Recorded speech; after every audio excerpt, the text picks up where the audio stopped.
मित्रों बहुत बहुत नमस्कार। सबसे पहले इस चैनल को लाइक करिए, शेयर करिए, सब्सक्राइब करिए और बेल आइकन को दबा दीजिए। आपका बहुत बहुत स्वागत है। आज हम अपने कार्बन एंड इट्स कंपाउंड के पार्ट 2 पर बात करेंगे और मेनली बात करेंगे हाइड्रोकार्बन्स पर। ये हाइड्रोकार्बन्स क्या होते हैं? मैं तो कुछ समझ ही नहीं पा रहा हूँ। क्या हम लोग तुम्हारी मदद कर सकते हैं इसको कुछ समझाने में? कार्बन के ऐसे कंपाउंड्स जिनमें हाइड्रोजन भी पाया जाता है हाइड्रोकार्बन्स कहलाते हैं। ऐसे कंपाउंड्स कौन कौन से होते हैं और जिनके बारे में कुछ ज़्यादा पता नहीं है, प्लीज़ ज़रा ब्रीफली एक्सप्लेन कर दीजिए। आपकी डेली लाइफ में ऐसी बहुत सी चीज़ें आपके आसपास ही हैं जो हाइड्रोकार्बन्स हैं। जैसे कि बहुत सारी चीज़ों में आपकी एलपीजी जो गैस आप इस्तेमाल करते हैं, पेट्रोल है, डीज़ल है, केरोसिन ऑयल है, ये सभी हाइड्रोकार्बन्स ही तो हैं। आप जिससे अपना खाना बनाते हैं उसे एलपीजी या लिक्विफाइड पेट्रोलियम गैस कहते हैं और ये भी हाइड्रोकार्बन ही होती है। इसी तरह आपकी गाड़ी में जो फ्यूल यूज़ होता है, डीजल, पेट्रोल, केरोसिन लाने में यूज़ होता है, पैराफिन, वैक्स, खाने में जो पोषक तत्व होते हैं जैसे कार्बोहाइड्रेट, वसा जिसको हम फैट भी कहते हैं, प्रोटीन्स और जो बोन्स की हैं, टिश्यूज़ हैं, ब्लड सेल्स हैं। इसी प्रकार से हड्डियों में जो तत्व पाए जाते हैं, ये सभी प्रत्येक कोशिका के अंदर हाइड्रोकार्बन भी पाया जाता है। कार्बन सभी सेल में पाया जाता है जो कोशिका इकाई होती है शरीर की। कार्बन सभी सजीवों में केंद्रीय तत्व के रूप में आवश्यक रूप से उपस्थित होता है। कुछ निर्जीव वस्तुओं में भी कार्बन फ्री स्टेट में या कंपाउंड के रूप में उपस्थित होता है। आइए कार्बन के मुक्त अवस्था में और एलोट्रोपी पर अधिक मैम से समझने की कोशिश करते हैं। बच्चों, जैसा कि हम जानते हैं कार्बन मुक्त अवस्था में और यौगिक रूप दोनों में ही पाया जाता है। कार्बन मुक्त अवस्था में हीरा जिसको हम डायमंड कहते हैं, इस तरह से ग्रेफाइट के अंदर और लैम्प की कालिक के अंदर, कोयले के अंदर पाया जाता है। ये कार्बन के अलग अलग रूप हैं। जब ये कार्बन कुछ ऐसे रूपों में पाया जाता है जिनके रासायनिक गुणधर्म तो समान हो लेकिन उनका फिजिकल अपीयरेंस या उनके भौतिक गुणधर्म अलग अलग हों, तो ये सब एक दूसरे के एलोट्रोप्स कहलाते हैं और इस अवस्था को हम एलोट्रोपी कहते हैं। इस गुण को हम एलोट्रोपी कहते हैं।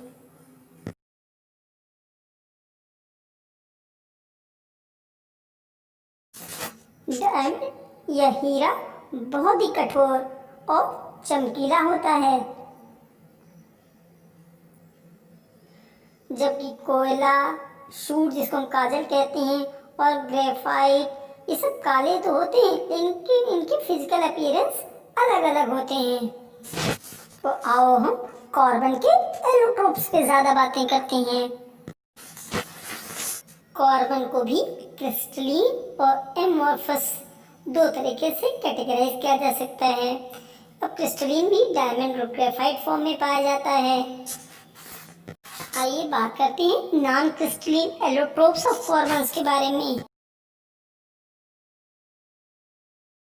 नॉन क्रिस्टलीन एलोट्रोप्स होते हैं जो कार्बन के, उनमें जो ज्योमेट्रिकल पैटर्न्स होता है वो कोई फिक्स नहीं होता है। आइए उदाहरण से उसको समझने का प्रयास करते हैं।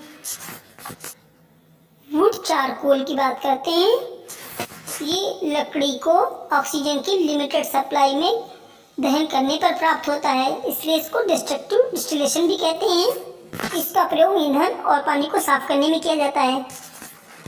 ये जानवरों की हड्डियों के डिस्ट्रक्टिव डिस्टिलेशन से प्राप्त किया जाता है और इसका प्रयोग शुगर इंडस्ट्री में शुगर केन सोल्यूशन को डिकलराइज करने के लिए किया जाता है।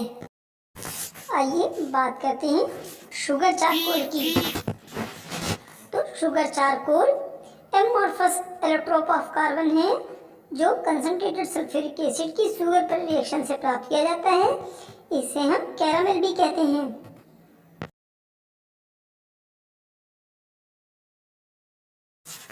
लैम्प ब्लैक जो हमारे घरों में दिए जलते हैं उससे निकलने वाली काली को कहते हैं और इसके अंदर 98 से 99% कार्बन उपस्थित होता है। इसे प्रिंटर की इंक बनाने में प्रयोग करते हैं। आइए बात करते हैं क्रिस्टलन फॉर्म्स के बारे में। तो पहले बात करेंगे ग्रेफाइट के बारे में। Let's start. इसमें मेटेलिक और नॉन मेटेलिक दोनों ही गुण पाए जाते हैं।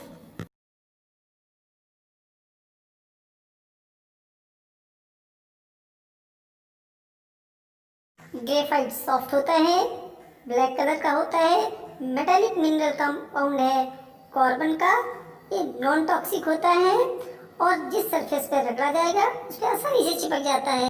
इलेक्ट्रिकल और थर्मल दोनों कंडक्टिविटी हो सकती है, बहुत अच्छा लुब्रिकेंट होता है और थोड़ा सा रेजिस्टेंस इसमें ज़रूर होता है, ज़रूर तो होता है लेकिन बहुत ज़्यादा इलास्टिक नहीं और केमिकल्स के प्रति इसकी रेजिस्टिविटी बहुत ज़्यादा होती है। ग्रेफाइट का मेल्टिंग पॉइंट 3000 डिग्री सेंटीग्रेड से भी ऊपर का होता है। प्राकृतिक ग्रेफाइट की कुछ चित्र देखिए आपके सामने है।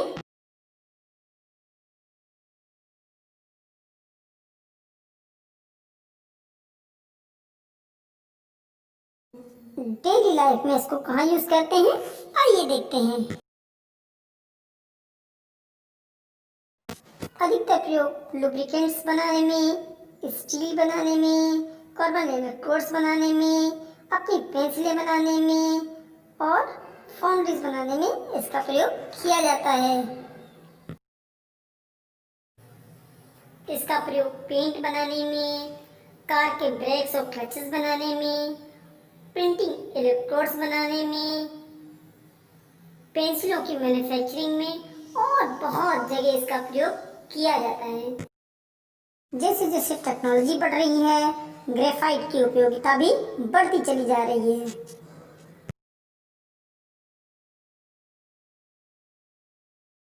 ऊर्जा के वैकल्पिक स्रोत के निर्माण में ग्रेफाइट बहुत ज्यादा प्रयोग किया जा रहा है।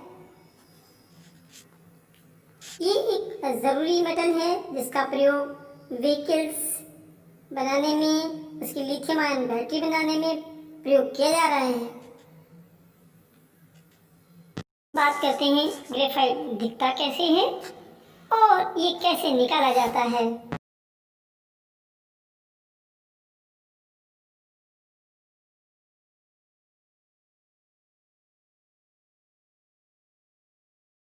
या तो खुली हुई अवस्था में या फिर माइंस के अंदर पाया जाता है, जैसे कि आप देख पा रहे हैं।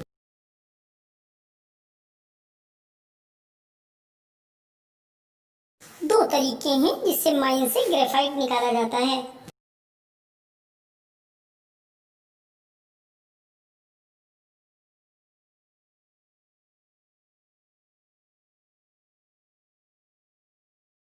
इस टॉप 5 कंट्रीज़ हैं जहाँ पर ग्रेफाइट का ज़्यादा उत्पादन होता है। इनमें चाइना, इंडिया, ब्राज़ील, कनाडा और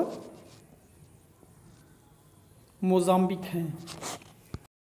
ऊर्जा के लिए ग्रेफाइट की उपयोगिता और उत्पादन लगातार बढ़ता चला जा रहा है।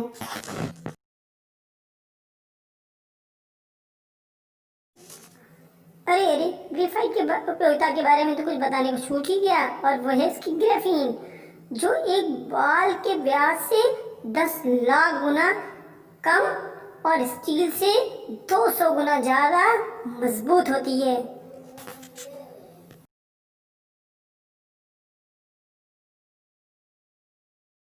ये ग्रेफाइट का स्ट्रक्चर आपके सामने है। Diamond is the purest form of carbon.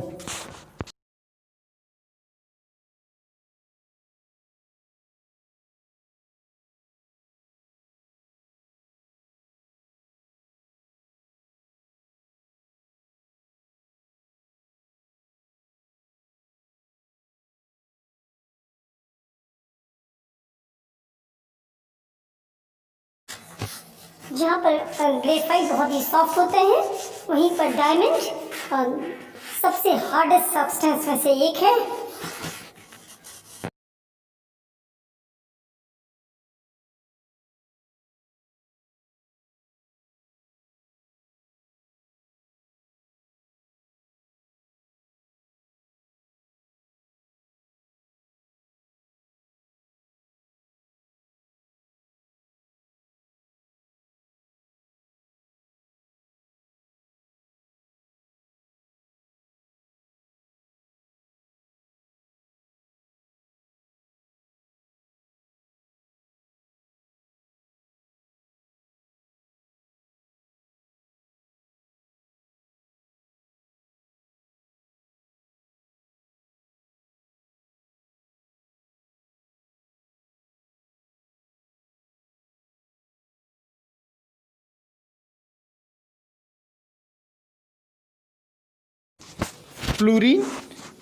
Fluorine को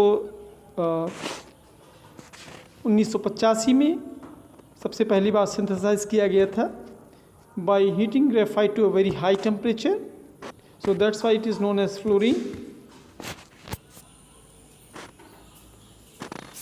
जो नंबर ऑफ कार्बन एटम्स होते हैं वो 30 से लेकर 960 तक हो सकते हैं। फ्लोरीन का एक मॉलिक्यूल 60 कार्बन एटम से बनकर बना होता है और फुटबॉल शेप का होता है।